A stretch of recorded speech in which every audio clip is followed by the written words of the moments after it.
Hello my dear student, एक बार फिर से पुनः आप लोगों का महेश कोचिंग सेंटर के यूट्यूब प्लेटफॉर्म पर हार्दिक स्वागत है। पिछली वीडियोस में हमने क्लास 12th का फर्स्ट चैप्टर पढ़ा, इलेक्ट्रिक चार्ज एंड फील्ड। उसमें आवेशों के बारे में हमने अच्छी तरीके से पढ़ा कि किस प्रकार आवेश होते हैं, कैसे इनकी उत्पत्ति हुई, किस प्रकार बना। आज हमारा जो टॉपिक है वो है आवेशन की विधियाँ। आवेशन की विधियाँ, methods of charging. Methods of charging, इसका मतलब क्या है कि किसी बॉडी को हम कितने तरीके से चार्ज कर सकते हैं। जैसे कोई बॉडी है वो अनावेशित है, अनचार्ज्ड है, तो उसको कितने तरीके से हम चार्ज कर सकते हैं। तो आवेशन की 3 विधियां होती हैं बच्चों। पहला होता है चालन विधि, दूसरा होता है पहला चालन विधि, दूसरा होता है प्रेरण विधि, प्रेरण विधि, और तीसरा होता है हम लोगों का घर्षण विधि। ठीक, चालन विधि, प्रेरण विधि और तीसरा घर्षण विधि। इंग्लिश में क्या कहते हैं? Conduction method. Conduction method, conduction method पहले का नाम है कंडक्शन मेथड, दूसरे का इंडक्शन मेथड, इंडक्शन मेथड, और तीसरे का नाम है फ्रिक्शन मेथड।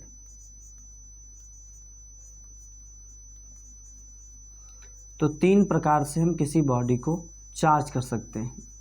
आइए समझते हैं कि किस प्रकार 3 तरीके से हम किसी बॉडी को चार्ज कर सकते हैं। बच्चों, मान लीजिए कि ये कोई चार्ज्ड बॉडी है, मतलब आवेशित बॉडी है। ये कैसी बॉडी है? आवेशित है, मतलब इस पर आवेश मौजूद है। और दूसरी ये बॉडी चार्ज नहीं है, अर्थात अनावेशित है। तो जो चालन विधि है वो क्या कहता है कि अगर चार्ज बॉडी के, मान लीजिए ये चार्ज है, ये नहीं चार्ज है, ठीक है, तो चार्ज बॉडी के आवेशित निकाय के जब समीप कोई अनावेशित निकाय स्पर्श करा के रखा जाता है तो इससे आवेश अनावेशित बॉडी में जाने लगते हैं। अर्थात इस पे अगर कोई आवेश होगा तो जब स्पर्श करा रखेंगे तो इससे आवेश इसमें जाने लगेगा। तो ये चालन विधि द्वारा पहला हमारा आवेशन है। ठीक, दूसरा मान लीजिए एक बॉडी है, दूसरी बॉडी ये है, ये ए बॉडी है, ये बी बॉडी है। ये बॉडी चार्ज है और ये चार्ज नहीं है। तो होगा क्या कि जब एक बॉडी के समीप दूसरी बॉडी, स्पर्श नहीं कराएंगे, एक बॉडी के समीप दूसरी बॉडी ऐसे रख देना, स्पर्श नहीं करवाना है। तो जब एक बॉडी के समीप दूसरी बॉडी रखी जाती है तो प्रेरण द्वारा, अर्थात प्रेरित होकर, अगर ये प्लस चार्ज है तो प्रेरित होकर ये माइनस चार्ज हो जाएगा। अर्थात इस पर प्लस आवेश है तो इस पर क्या हो जाएगा? माइनस आवेश हो जाएगा। तो ये प्रेरण विधि द्वारा आवेशन हो जाएगा। तीसरा क्या है? घर्षण विधि।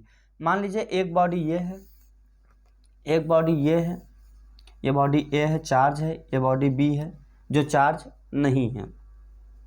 इन दो बॉडी को जब आपस में फ्रिक्शन कराया जाएगा, घर्षण कराया जाएगा, तो इस बॉडी के जो इलेक्ट्रॉन होंगे, जो ऊपर इलेक्ट्रॉन होंगे, वो इलेक्ट्रॉन इससे निकलकर इस पर आ जाएंगे तो ये कहलाएगा हमारा घर्षण विधि द्वारा आवेशन।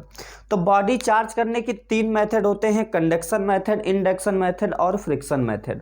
तो बच्चों कंडक्शन मेथड में आपने ये पढ़ा कि जब बॉडी को स्पर्श करा के रखा जाता है तो एक बॉडी से चार्ज निकलकर दूसरे बॉडी में जाने लगते हैं। जैसे आप देखे होंगे जब गरम तावा में कोई मेटेलिक बॉडी स्पर्श करा के आप जब रखते हैं, गरम तावा में जब मेटेलिक बॉडी स्पर्श करा के रखा जाता है तो मेटेलिक बॉडी हीट हो जाती है, ठीक। तो उससे हम समझ सकते हैं कि ये चालन विधि है।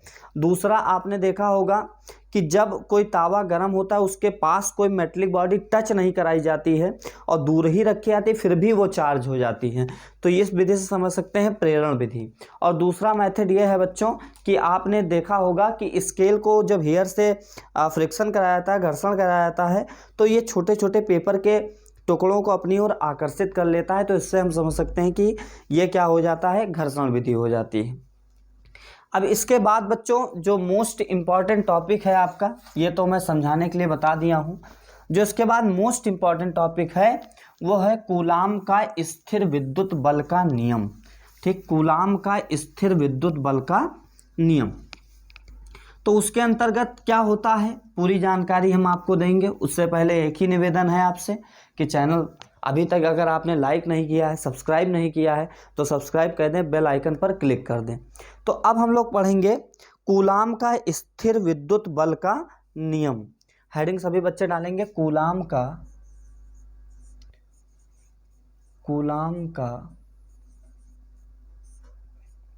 स्थिर विद्युत बल का नियम। कूलम्स लॉ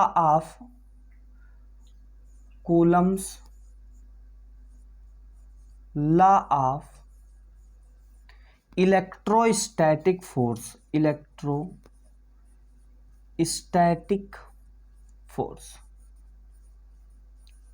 अब उससे पहले हम लोग पढ़ते हैं कि विद्युत बल क्या है, कहाँ से आया, क्या है विद्युत बल। तो देखिए मान लीजिए 2 आवेश रखे हुए हैं, 2 आवेश मान लीजिए Q1 है और दूसरा आवेश Q2 है, जो निकटतम दूरी r पर रखे हुए हैं, रखे हुए हैं। तो आवेशों में मैंने पिछली वीडियोस में बताया है कि आवेशों में एक गुण होता है, प्रॉपर्टी होती है। क्या प्रॉपर्टी होती है कि समान प्रकार के आवेश एक दूसरे को रिपल करते हैं, प्रतिकर्षित करते हैं, और विपरीत प्रकार के जो आवेश होते हैं जैसे प्लस माइनस, वो क्या करते हैं, एक दूसरे को अट्रैक्ट करते हैं, ठीक। तो 2 बिंदु आवेशों के मध्य लगने वाले बल को इस तरह लिख लेंगे आप कि 2 पॉइंट बना के लिख लेंगे, 2 बिंदु आवेशों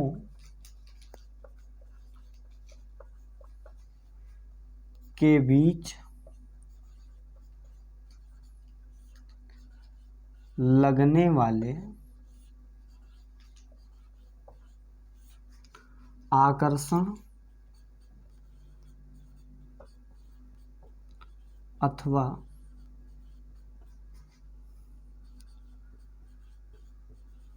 प्रतिकर्षण बल को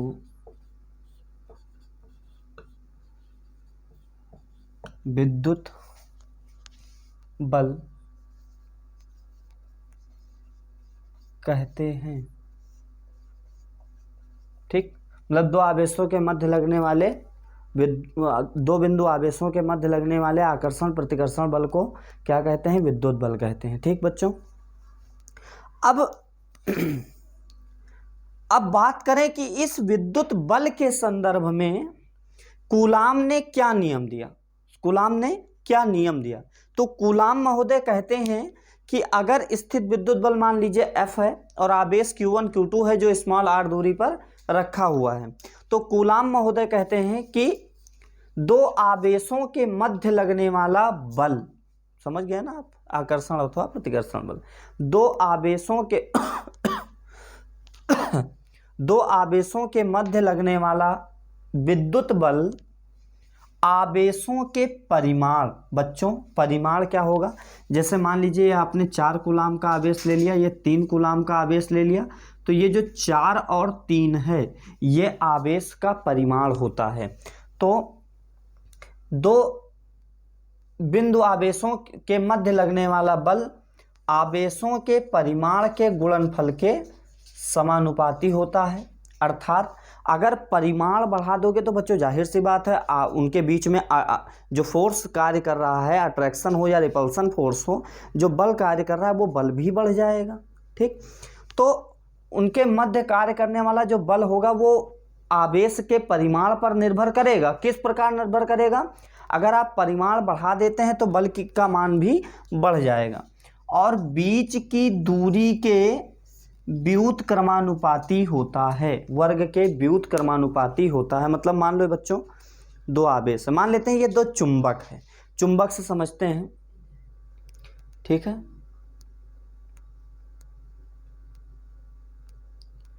मान लेते हैं चुंबक से समझते हैं, जैसे मेरे पास ये हेडफोन है, तो ये जो है मैग्नेटिक कंट्रोल है, यहाँ पर मैग्नेट लगा हुआ है। ये होता क्या है बच्चों कि जब देखिए इतनी दूरी पर है तो हल्का फुल्का फोर्स ऑफ अट्रैक्शन लग रहा है लेकिन हमको पता नहीं चल रहा है। लेकिन जब बच्चों हम इसको एकदम पास में लाते हैं तो लगता है कि ये दोनों एक दूसरे को अट्रैक्ट कर रहे हैं और बल लग रहा है। अब बच्चों जितना पास में लाते जाते हैं, जितना पास में लाते जाते हैं, इसके बीच में बल लगता जाता है, और जितना दूर हटाते जाते हैं बल का मान भी कम होता जाता है। तो कूलाम महोदय भी कहते हैं कि दो आवेशों के मध्य लगने वाला बल बीच की दूरी के वर्ग के व्युत्क्रमानुपाती होता है। अगर इन दोनों इक्वेशन को ऐड किया जाए, इसको मान लेते हैं कि इक्वेशन ये फर्स्ट है, ये इक्वेशन सेकंड है, ठीक।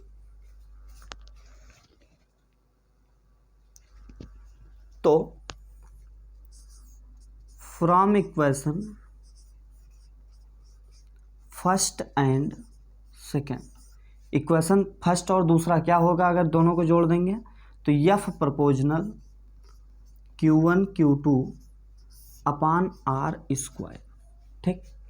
अब आप सबको पता होगा, जैसे कि मान लीजिए ये बढ़ रहा है तो ये घट रहा है, ये घट रहा है तो ये बढ़ रहा है, यही हो रहा है ना।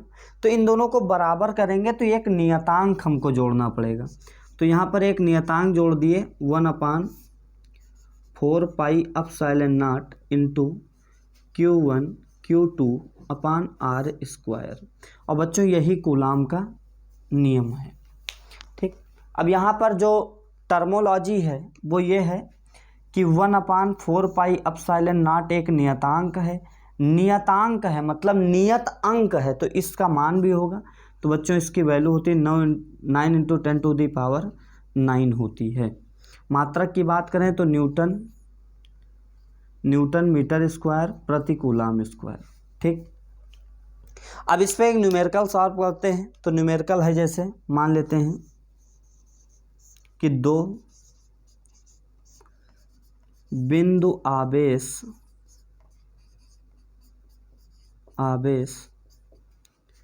क्रमशः 2 कूलाम तथा +6 कूलाम एक दूसरे से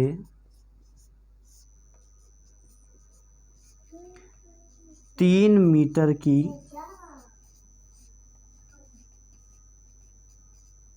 दूरी पर रखे हैं, 3 मीटर की दूरी पर रखे हैं, तो आवेशों के मध्य कार्यर्थ, गेट बंद कर दी, कार्यर्थ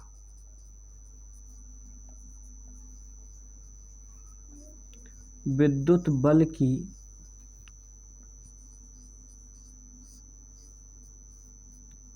गणना कीजिए। विद्युत बल की गणना कीजिए। ठीक, तो इसका सॉल्यूशन हम लोग यहाँ पर देखते हैं। अगर आप सॉल्व कर पाया करिए तो तुरंत पेन कॉपी में सॉल्व करके कमेंट कर दिया करिए। ठीक है, और बच्चों एक बार फिर से निवेदन है कि अगर आप लोग चैनल देख रहे हैं, वीडियोस देख रहे हैं, सब्सक्राइब नहीं किए हैं तो सब्सक्राइब ज़रूर कर लें, क्योंकि आपके सब्सक्राइब से मैं मोटिवेट होता हूं और सारे वीडियोस आपको और हाईलाइटेड वीडियोस लेकर आऊँगा, पढ़ाऊँगा। सॉल्यूशन में देखते हैं कि 2 आवेश हैं, 2 कूलाम और 6 कूलाम। तो एक आवेश Q1 का मान दिया गया है 2 कूलाम और दूसरा आवेश Q2 का मान दिया है 6 कूलाम और बीच की दूरी बच्चों 3 मीटर दी गई है ना। ठीक, तो वैद्युत बल की गणना करनी है तो अभी हमने F का फार्मूला बताया है, F is equal to 1/4πε0 into Q1 Q2 upon R square. ठीक, तो इसकी बच्चों वैल्यू कितनी हो जाएगी 9 इंटू 10⁹ Q1 की वैल्यू कितनी होगी 2 होगी, Q2 की वैल्यू कितनी होगी 6 होगी, अपान R की वैल्यू 3 है, स्क्वायर करेंगे तो 3 इंटू 3 हो जाएगा। तो इस तरह काट सकते हैं, 3 3 जा 9, 9 1 जा 9, 6 2 जा 12 इंटू 10⁹ न्यूटन, यही हमारा आंसर हो जाएगा। ठीक, उधर रहिए। ऐसे ही एक क्वेश्चन हम और देते हैं बच्चों, जिसको आपको लगा के कमेंट करना है। ठीक, क्या है क्वेश्चन कि 2 बिंदु आवेश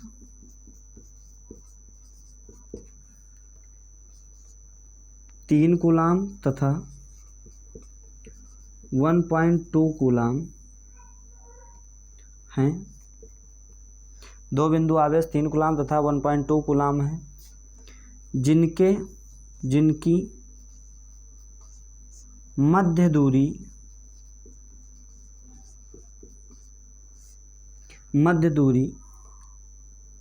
9 मीटर है, मध्य दूरी 9 मीटर है, तो आवेशों के मध्य कार्यार्थ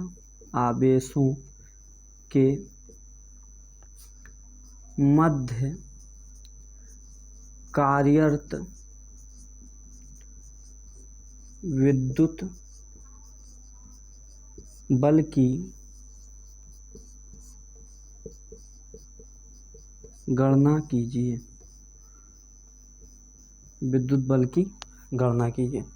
इसका सॉल्यूशन आप कमेंट करेंगे किस तरीके से लगेगा और कमेंट करके बताएंगे आप। ठीक है, अब इसके बाद जो टॉपिक आता है हम लोगों का वो टॉपिक है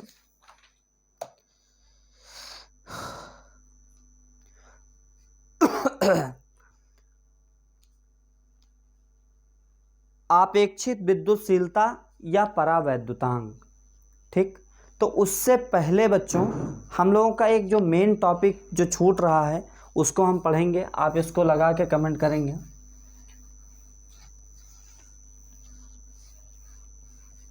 इस टॉपिक का नाम है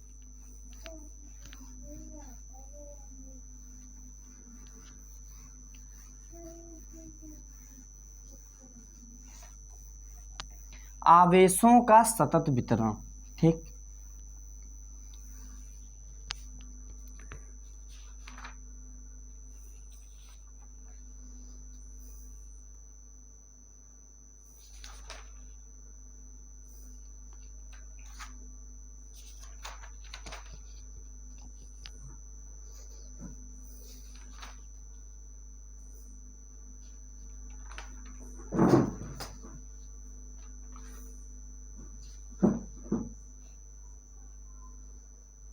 हम लोग पढ़ेंगे सतत आवेश वितरण कि सतत आवेश वितरण क्या होता है। ठीक, चाहे आवेशों का सतत वितरण कह लें, चाहे सतत आवेश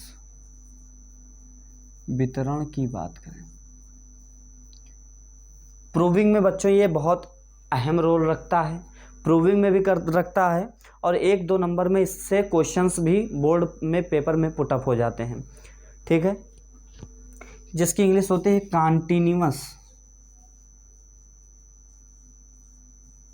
कंटीन्यूअस चार्ज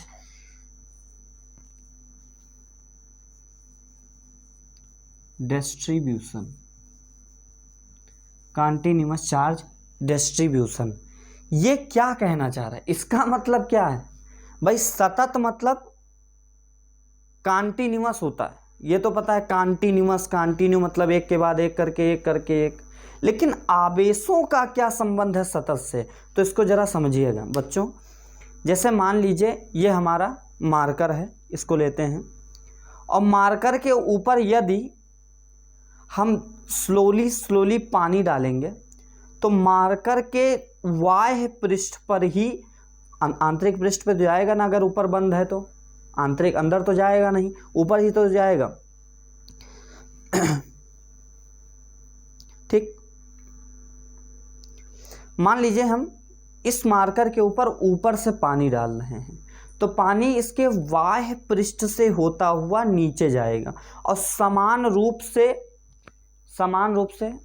क्या बोलते हैं, फैलेगा। ठीक, तो इसी प्रकार आवेशों का भी वितरण होता है। मान लीजिए ये बॉडी अनावेशित है, इसको हम अलग से आवेश देते हैं। कितने तरीके से आवेश देते हैं अभी बताया है, चालन, घर्षण और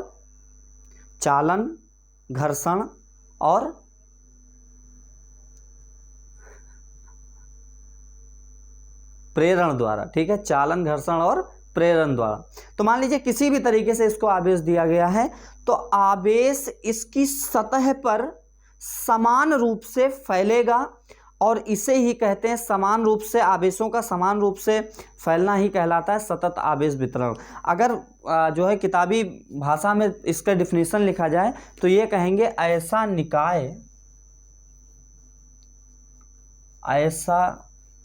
निकाय जिसमें आवेश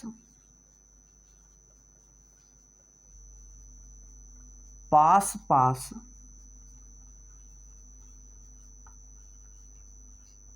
स्थित होते हैं, आवेश पास स्थित होते हैं, सतत आवेश वितरण कहलाता है। ठीक, अब बच्चों आवेश का जो वितरण है सतत तरीके से, कंटीन्यूअस तरीके से, वो 3 प्रकार का होता है। पहला रैखिक आवेश वितरण, रैखिक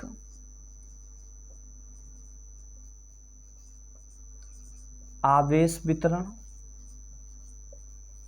जिसे आप इंग्लिश में लीनियर चार्ज डिस्ट्रीब्यूशन कहते हैं, लीनियर चार्ज डिस्ट्रीब्यूशन कहते हैं, लीनियर चार्ज डिस्ट्रीब्यूशन कहते हैं।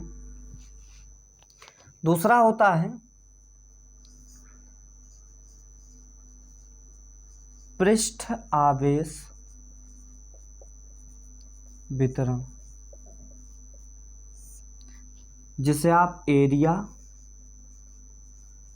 या सरफेस चार्ज डिस्ट्रीब्यूशन कह सकते हैं। ठीक, और तीसरा होता है बच्चों आयतन आवेश वितरण।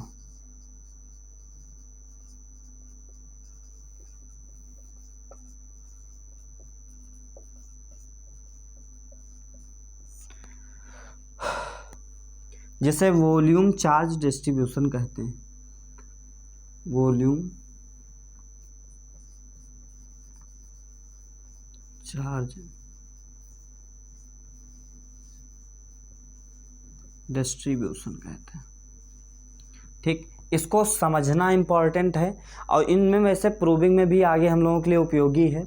तो एक एक करके समझेंगे, फार्मूला भी समझेंगे कि क्या होता है क्या नहीं। उसके लिए बच्चों हम 3 बॉडी लेते हैं। एक बॉडी ले लिया, ये सब अनावेशित हैं, मतलब इस पर आवेश नहीं है। आप देख पा रहे हैं इसमें सिर्फ लंबाई है, क्या है बच्चों, सिर्फ लंबाई है। ठीक, दूसरी बॉडी लेते हैं,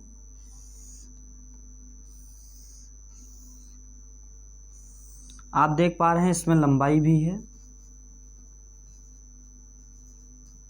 और चौड़ाई भी है। तीसरी बॉडी लेते हैं,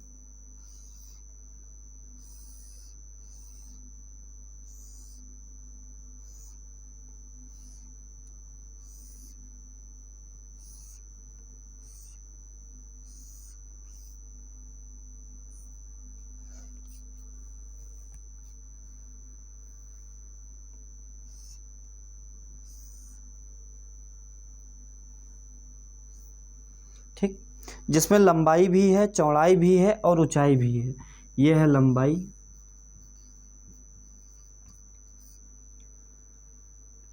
यह है इसकी चौड़ाई और यह है इसकी ऊंचाई।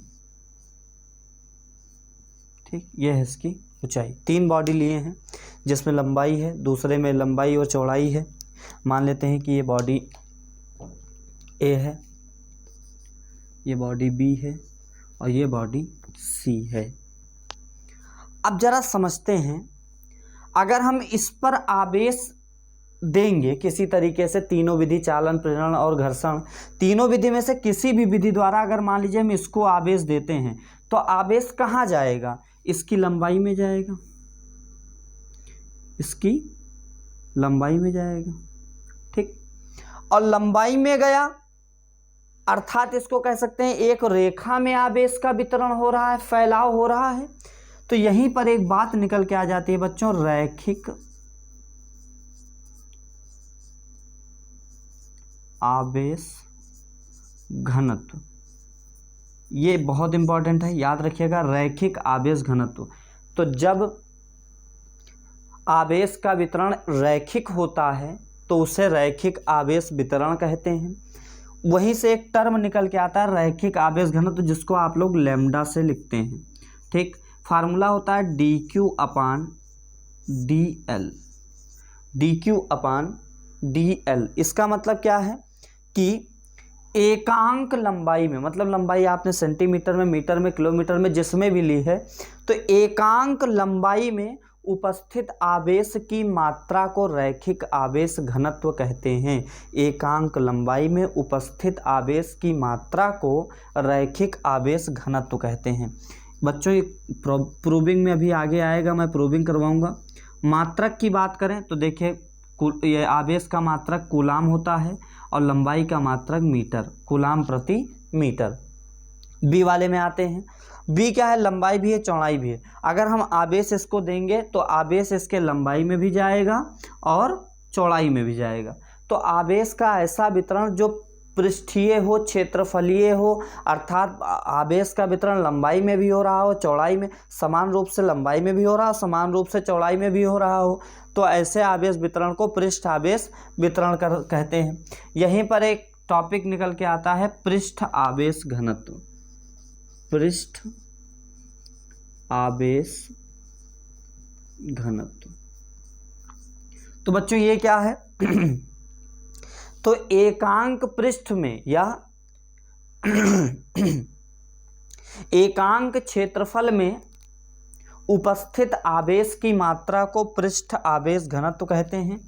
इसे बच्चों सिग्मा से लिखते हैं। किससे लिखते हैं? सिग्मा से। फार्मूला निकल के आ जाता है dQ/dA। मात्रक की बात करें तो मात्रक इसका Q का मात्रक कूलाम और क्षेत्रफल का मात्रक मीटर स्क्वायर। तीसरे में आते हैं, अब मान लीजिए इसको आवेश दिया जाएगा तो लंबाई में भी जाएगा, चौड़ाई में भी जाएगा, वो ऊंचाई में भी जाएगा और चौड़ाई में भी जाएगा। तो अर्थात यहाँ पर बात किसकी आ जाएगी? आयतन की। सिर्फ लंबाई हो, रैखिक चौड़ाई भी हो, क्षेत्रफल और ऊंचाई भी जिसमें हो, वो किसमें बात आ जाएगी? आयतन। और इसका नाम भी आयतन आवेश वितरण। अर्थात अगर ऐसी बॉडी जिसमें हम अगर आवेश दे रहे हों और आवेश का वितरण उसके आयतनायतनिक हो रहा हो, आयतन में हो रहा हो, तो ऐसे आवेश वितरण को आयतन आवेश वितरण कहते हैं। और यहीं पर एक टर्मिनोलॉजी निकल के आती है कि आयतन आवेश घनत्व किसे कहते हैं। आयतन आवेश घनत्व किसे कहते हैं बच्चों, याद रखिएगा, इसे रो से लिखते हैं, इसे रो से लिखते हैं। क्या है आयतन आवेश घनत्व? एकांक आयतन में उपस्थित आवेश की मात्रा को, एकांक आयतन में उपस्थित आवेश की मात्रा को, एकांक आयतन में उपस्थित आवेश की मात्रा को आयतन आवेश घनत्व कहते हैं। इसका फार्मूला निकल के आता है dq अपान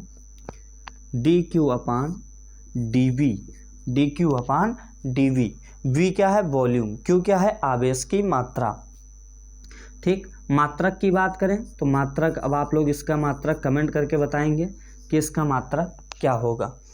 वीडियो आप देख रहे हैं, फुल वीडियो देख रहे हैं, लाइक करिए, शेयर करिए, सब्सक्राइब करिए, और आप इसका मात्रक कमेंट करके ज़रूर बताएंगे। मैं तभी जानूंगा कि आप पूरे मन से पढ़ाई कर रहे हैं।